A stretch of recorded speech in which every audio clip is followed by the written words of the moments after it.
और वहीं uranium weapon पर रूस की पश्चिम को चेतावनी। रूस के रक्षा मंत्री सरगेई शोइगु ने एटमी धमकी दी है। रूस और पश्चिम के बीच हो सकता है एटमी टकराव, यह कहना है उनका। यूरेनियम वाले वेपन पर रूस लंदन को जवाब देगा, शोइगु का यह बयान।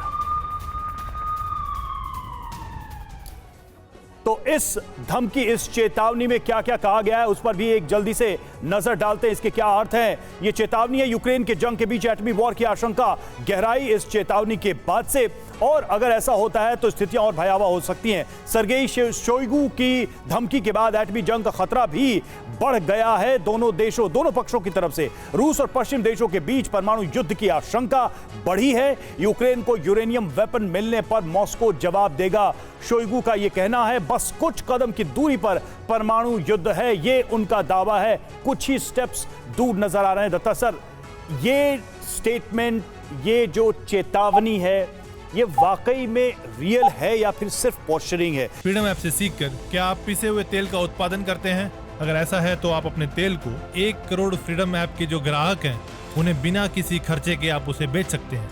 कह रहे हैं कि कुछ स्टेप्स दूर है न्यूक्लियर वॉर के।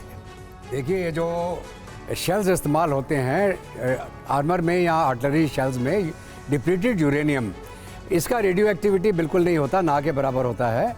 अगर कोई रेडियो एक्टिव मटेरियल आप डर्टी बॉम्ब की तरह इस्तेमाल करेंगे, उसको मान के चल सकते हैं भाई ये इन्होंने एक न्यूक्लियर रेडिएशन फैलाने की चेष्टा करी और उसको रिटेलिएट किया जा सकता है। जहाँ तक अभी इनका जो स्टेटमेंट का सवाल है, ये पोस्चरिंग है, क्योंकि मेरी समझ में ये जो शेल्स होंगे, anti tank, anti armour pressing shells होते हैं जो टैंक के अंदर इस्तेमाल होते हैं, ये डिप्लीटेड यूरेनियम से बनाए जाते हैं ताकि उसका कोर जो होता है हार्ड हो जाता है। तो ये एक पोस्चरिंग है, इसके अंदर कोई न्यूक्लियर थ्रेट नहीं है, ना ब्रिटेन की तरफ से है ना यूक्रेन की तरफ से है। तो लेकिन अगर उसके साथ में कोई और रेडियो एक्टिव मटेरियल इस्तेमाल करके, जिसको हम डर्टी बॉम्ब का नाम देते हैं, उसे रेडिएशन लोकल एरिया में फैलती है और आप उस एरिया को स्टरलाइज करना पड़ता है। लेकिन सर ये बताइए कैप्टन श्याम, जिस तरह से तमाम वेस्टर्न कंट्रीज मिलकर रशिया पर हमला बोलते हुए नजर आ रहे हैं, ये वेस्टर्न कंट्रीज और खास करके अमेरिका अपनी गिरबान में झांकने की कोशिश कब करेगा? हमने देखा आईसीसी ने गिरफ्तारी के लिए वारंट जारी कर दिया पुतिन के। आप ये मुझे बताइए कि जब अफगानिस्तान में, लीबिया में, इराक में अमेरिका के नेतृत्व में नाटो फोर्सेस ने हमला किया था, उस वक्त भी कोई वारंट ऐसा जारी हुआ क्या? बिल्कुल नहीं। ये देखिए, ये घटनाएं जो है अपने अपने जगह पे अपने हिसाब से लोग बातें करते हैं, और जब जिसको जहां रोटी सेकने का मौका मिलता है अपनी बातें चेंज कर देता है। मैं ये मानता हूं कि जब पुतिन के तरफ, ऐसा नहीं है कि विश्व समुदाय पुतिन की तरफ नहीं खड़ा है, देखिए आप साउथ, जापान के प्रधानमंत्री ने बड़ी अच्छी बात कही, साउथ ग्लोबल कंसर्न, जो ग्लोबल साउथ, एशिया पैसिफिक के, लैटिन अमेरिका के, अफ्रीका के बहुत सारे देश, यूनाइटेड नेशन जनरल असेंबली में कुछ लोगों ने समर्थन नहीं किया, अब्सटेन कर गए। कई बार डिप्लोमेटिक जगह पर हम देख रहे हैं रशिया को सपोर्ट मिल रहा है।